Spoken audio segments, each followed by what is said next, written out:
Hey there, welcome back to Dina Machines. Today we're gonna walk around and find out. Today we're messing with that thing again. If you remember correctly, we have some sort of fuel issue. We've deduced that it could possibly be something with the wiring, fuel pressure related. Yeah, 93-240 with electrical issues? No. We're kind of in this situation because, let's go back. This is our 93 Volvo 240 Wagon. It's manual swapped, and we took the B230 FT from a 92 940 and stuck her under the hood. We did try to use the original wiring harness, but in trying to use the original wiring harness, we had a bunch of electrical issues, if you can believe it. Yeah, that led us down the road of a micro squirt ECU. And this is the mess that we have now. This is the result of trying to make it work with the stock wiring and then having electrical issues and then having to go back and patch wiring, and now it's running, but now we still have electrical issues, and we're really to the point where everything needs to come out. All the wiring needs to go, you know. Initially, I had the whole wiring harness all done and hidden, and it looked good, but this is what we have now. Yeah. What's going to help us today is this Amazon special fuel pressure regulator. Problem is the nipple broke off of it. That's how it came. So thanks, Amazon. So that's just the vacuum port. We may be able to turn the pressure up high enough to where it doesn't matter, just to kind of prove that this system is functional. We'll have to see, though. Let's slap this in there. Working a little bit backwards today. I don't normally have the car in the garage backwards. Or forwards? Nose in? I don't know. Here's our mess. Welcome to my hell. I suppose a guy could always pull a vacuum line off and see if there's gas in it. Yeah, seems to work fine, I guess. You can see our Yoshi Fab mount for our LS truck coils. That whole setup is real nice, real slick. Everything seems to be holding good on there. Nothing's loose, so we don't have to make any changes there. But what we want to do is we want to decide where to put our pressure regulator. I'm not sure if leaving this one in place is going to harm us at all. But what we'll do is we'll throw our pressure regulator in the return line back there and see what we can do.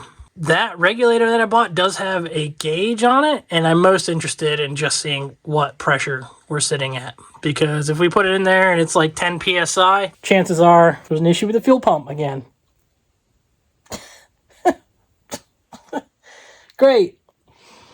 So I'm going to do some work in the engine bay. Anybody want to take a guess as to which port is which? Pressure is probably this one. This is your return. Maybe. I don't really know. Get in here and take this off. How you doing today? It's Sunday, so...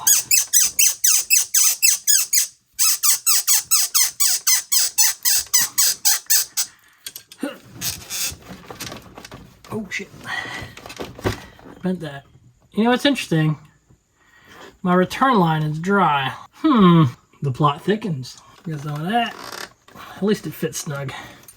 And we need that to make it there.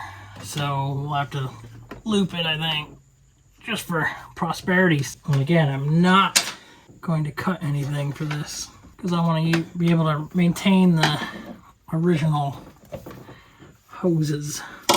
Potentially have a whole different issue if the stock pressure regulator's not even working, which is possible, but it's the same regulator off of the turbo car. It was working when I put it in.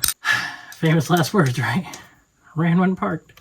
I don't know why this hose clamp was so difficult. Okay, as far as I'm concerned, we're a custom fuel system having project now. Turn the key on.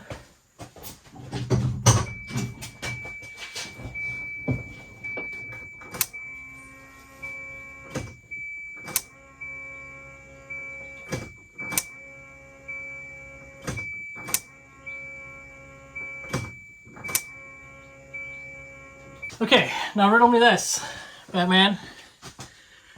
Why did that not move at all? We're gonna see if we can't turn this up here.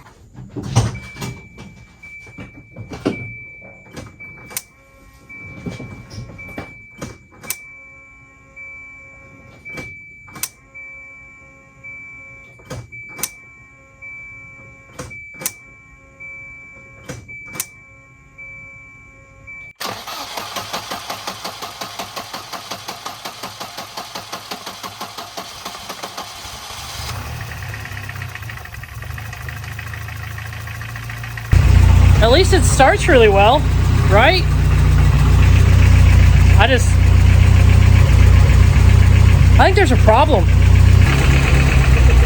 Riddle me this. While messing around with the fuel pressure regulator, I pull the vacuum line off and I plug the vacuum line and it acts like it doesn't want to run. I think we found a problem.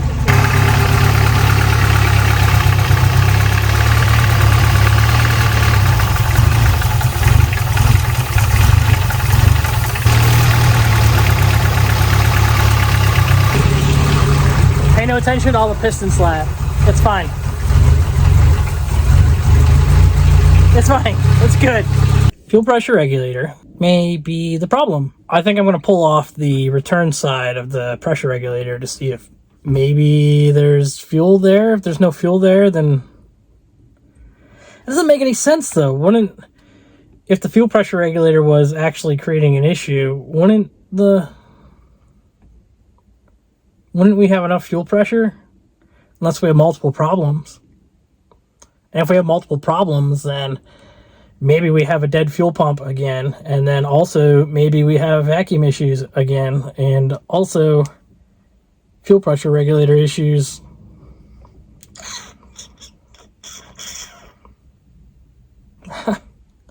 Let's take that fuel line off. It's weird though. You'd think that, projects would just work the first time, right? No issues, just whoop, there it is, you know what I mean? Whoop, there it is. Anyway.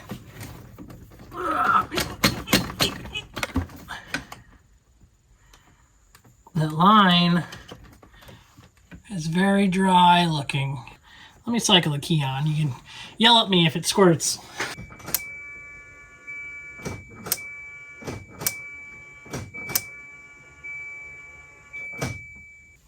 I cycled that a few times and it still didn't shoot any gas out of it. It's definitely cycling though. We'll take a second to ponder this.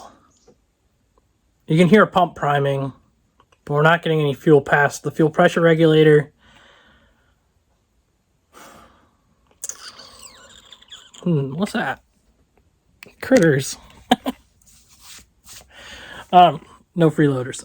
If we don't have fuel coming past the fuel pressure regulator, then either there's no fuel, which we can hear the pump priming, or the regulator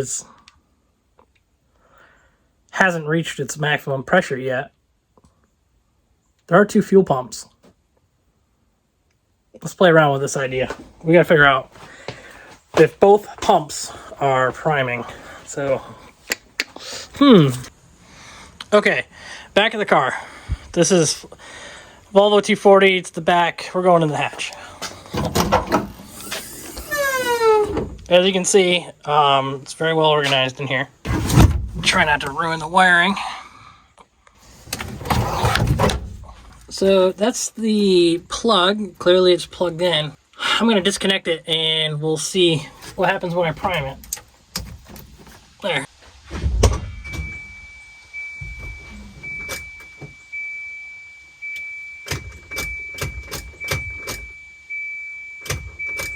I hear nothing. I hear nothing. Which tells me that undercar pump that we took from the green car, that one, not the Jeep, that one. If you remember, before we pulled the red 240 into the garage, we had to pull a fuel pump off of this thing. What are the chances it needs a fuel pump again? Crap. All right. I'm just gonna give 12 volts to that circuit and we'll see if it does anything.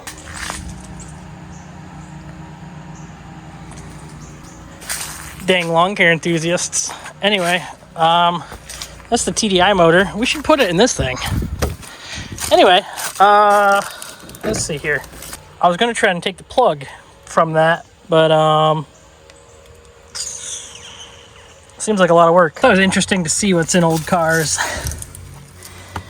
even if it is a bunch of junk. Oh wow, hey, wait a minute. That's a different plug setup.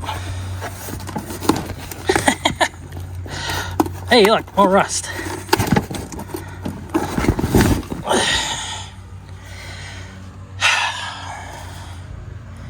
You guys remember when I put my foot through that hole?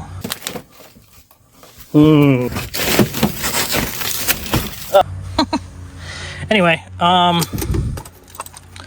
that's not gonna work. This plug is completely different.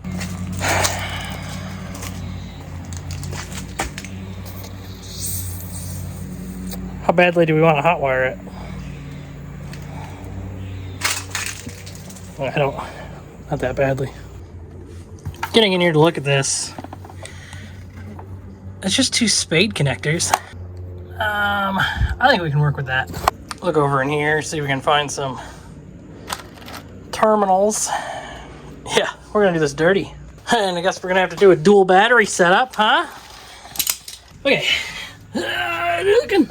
Fuck. All right, we're gonna do some real janky stuff here. I got yellow for my hot, but it's okay because yellow is the factory hot color. Black for ground because makes sense. And let's see if we can make noise. I think that fuel line is still off. It is.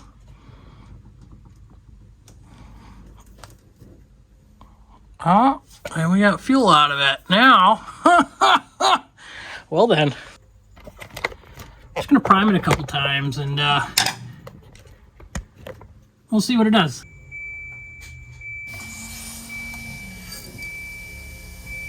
What's that? 80 psi?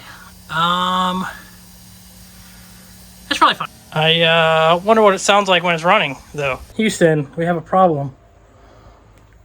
I heard the distinct sounds of a waterfall.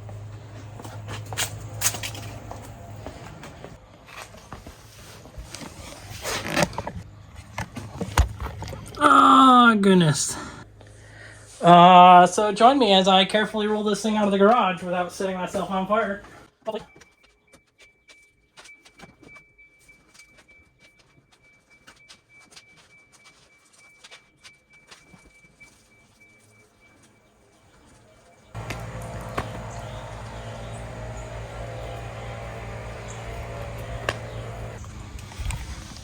As you can clearly see, I guess I'll take that apart now.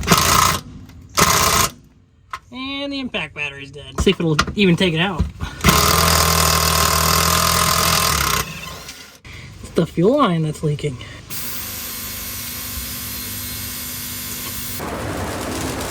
Fuel line, it's gotta be about that big. That fits on there kind of loose. I mean, that's good. That's what we want to see, right?